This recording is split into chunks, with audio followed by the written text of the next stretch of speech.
Friends എല്ലാവർക്കും online ക്ലാസ്സിലേക്ക് സ്വാഗതം. ഇന്ന് നമ്മൾ ഡിസ്കസ് ചെയ്യുന്നത് 8ാം ക്ലാസ്സിൽ ഈ സെപ്റ്റംബറിൽ നടന്ന ഓണം എക്സാമിൻ്റെ ക്വസ്റ്റ്യൻ പേപ്പറിൻ്റെ സോഷ്യൽ സയൻസിൻ്റെ സാമൂഹ്യ ശാസ്ത്രത്തിൻ്റെ ക്വസ്റ്റ്യൻ പേപ്പറിൻ്റെ ആൻസർ കീ ആണ്.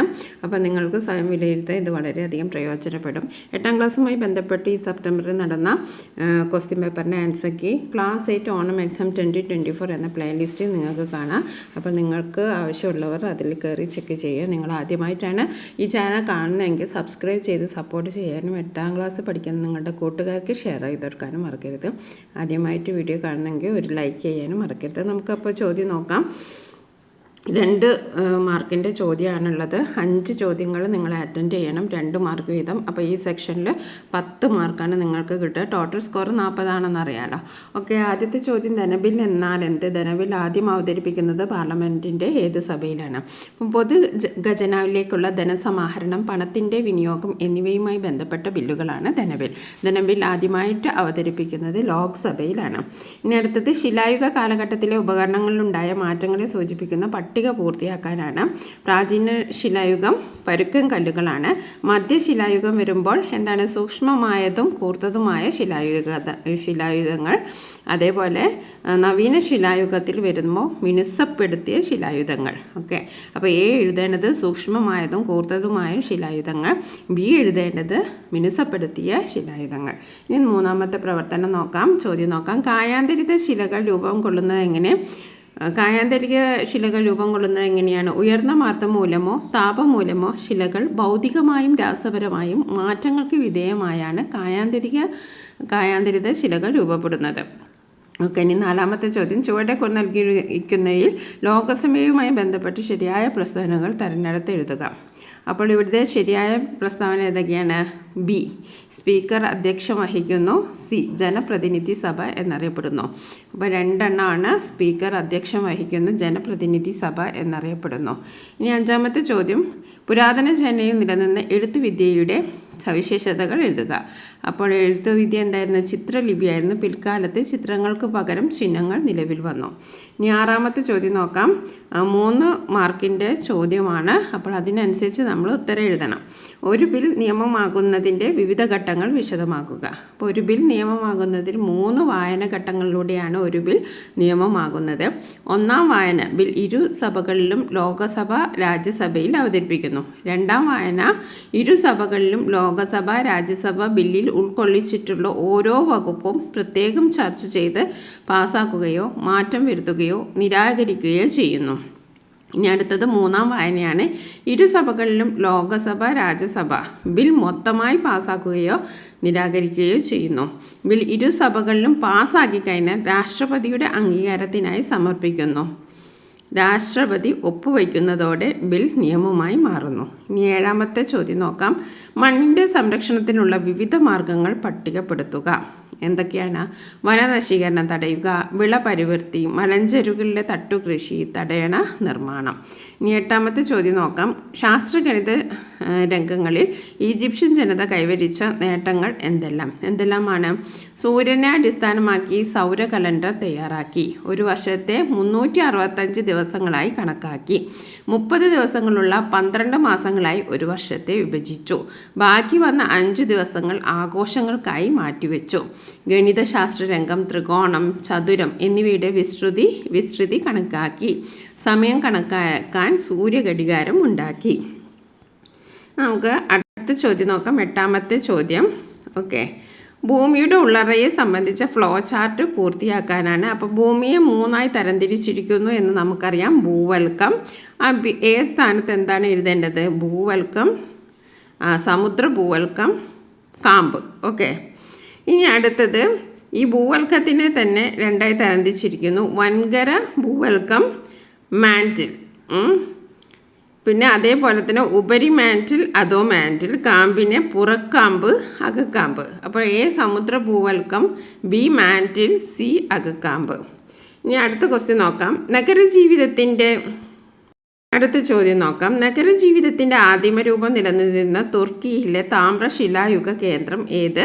ഈ കേന്ദ്രത്തിൻ്റെ സവിശേഷതകൾ എന്തെല്ലാമാണ്? ചാതൽ ഹോയൂക്ക് എന്താണ്? താമ്രശിലായുഗ കേന്ദ്രം ഏതാണ്? ചാതുർഭോയുഗ്. സവിശേഷതകൾ നമുക്ക് എഴുതാം.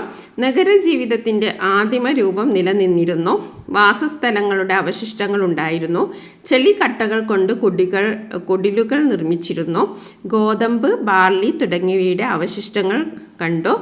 കുടിലുകളുടെ ഭിത്തികളിൽ ചിത്രങ്ങൾ വരച്ചിരിക്കുന്നു. ഇനി അടുത്ത ചോദ്യം, സുപ്രീം കോടതി പരിഗണിക്കുന്നത് ഏതെല്ലാം തരം കേസുകളാണ്? 4 മാർക്കിൻ്റെ ചോദ്യമാണ്.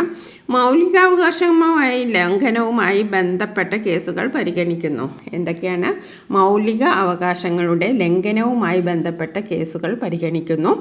കേന്ദ്ര ഗവൺമെൻറ്റും സംസ്ഥാന ഗവൺമെൻറ്റും തമ്മിലുള്ള തർക്കങ്ങൾ, സംസ്ഥാന ഗവൺമെൻറ്റുകൾ തമ്മിലുണ്ടാകുന്ന തർക്കങ്ങൾ, ഭരണഘടനാ വകുപ്പുകളുടെ വ്യാഖ്യാനം ആവശ്യമായ കേസുകൾ, സംസ്ഥാന ഹൈക്കോടതികളിൽ നിന്നുള്ള അപ്പീൽ കേസുകൾ, ഇതിലൊക്കെയാണ് സുപ്രീം കോടതി ഇടപെടുന്നത്. 12ാമത്തെ ചോദ്യം നോക്കാം. സിന്ധു നദി നമുക്കറിയാം, ഹാരപ്പൻ സംസ്കാരം. ഒയാഹോ നമുക്ക് എന്തെഴുതാം? ചൈനീസ് സംസ്കാരം. യൂഫ്രട്ടീസ് മെസോപ്പൊട്ടേമിയൻ സംസ്കാരം. നൈൽ ഈജിപ്ഷ്യൻ സംസ്കാരം. ഇനി 13ാമത്തെ ചോദ്യം നോക്കാം. പ്രാചീന ശിലായുഗ മനുഷ്യൻ സാങ്കേതിക വിദ്യയിൽ ഗണ്യമായ പുരോഗതി കൈവരിച്ചു. പ്രസ്താവന സാധൂകരിക്കുക. കല്ലുകൊണ്ടുള്ള ചെറിയ പ്രതിമകൾ നിർമ്മിച്ചിരുന്നു. മൃഗങ്ങളുടെ എല്ലുകളിലും കൊമ്പുകളിലും ഗുഹകളിലും പാറകളിലും ചിത്രങ്ങൾ വരച്ചിരുന്നു. മരനാരുകൊണ്ട് പാത്രങ്ങൾ നെയ്തുണ്ടാക്കി. എല്ലുകൊണ്ട് സുഷിരവാദ്യങ്ങൾ നിർമ്മിച്ചു. ആനക്കൊമ്പ്, എല്ല്, കല്ല്, ചിപ്പി എന്നിവ കൊണ്ട് ആഭരണങ്ങൾ നിർമ്മിച്ചു. കളിമണ്ണ് കൊണ്ട് മനുഷ്യരൂപങ്ങൾ ഉണ്ടാക്കി. ഈ 14ാമത്തെ ചോദ്യം നോക്കാം. മെസോപ്പൊട്ടേമിയൻ സംസ്കാരത്തിൻ്റെ സംഭാവനകൾ ചുവടെ നൽകിയിരിക്കുന്ന സൂചനകളുടെ അടിസ്ഥാനത്തിൽ വിവരിക്കുക. 5 മാർക്കിൻ്റെ ചോദ്യമാണ്. ഓക്കെ, അപ്പോൾ എഴുത്തുവിദ്യയും ശാസ്ത്ര പുരോഗതിയുടെയും കുറിച്ച് എഴുതാനാണ് പറഞ്ഞിരിക്കുന്നത്.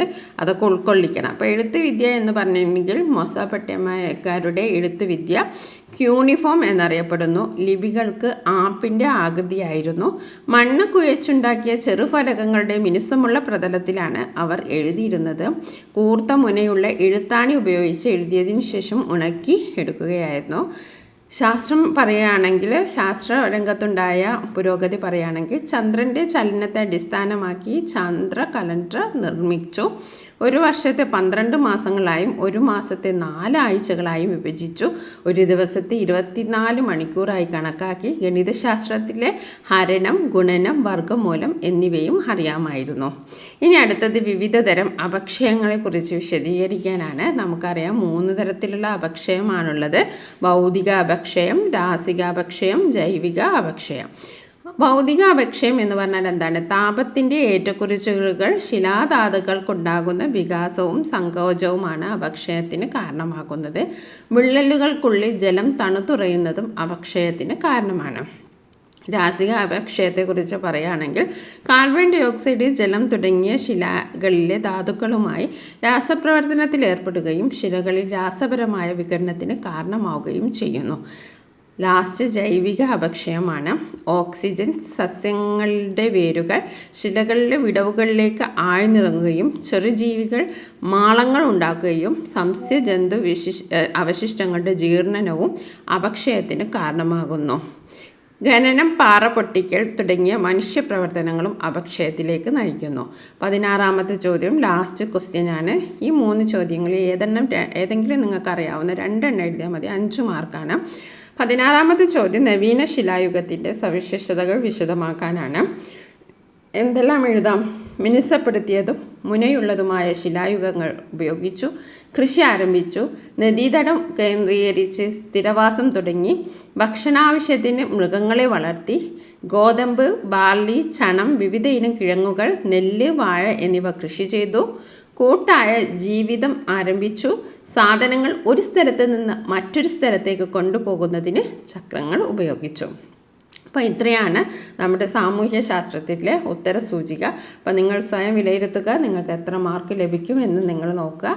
Thank you for watching this video.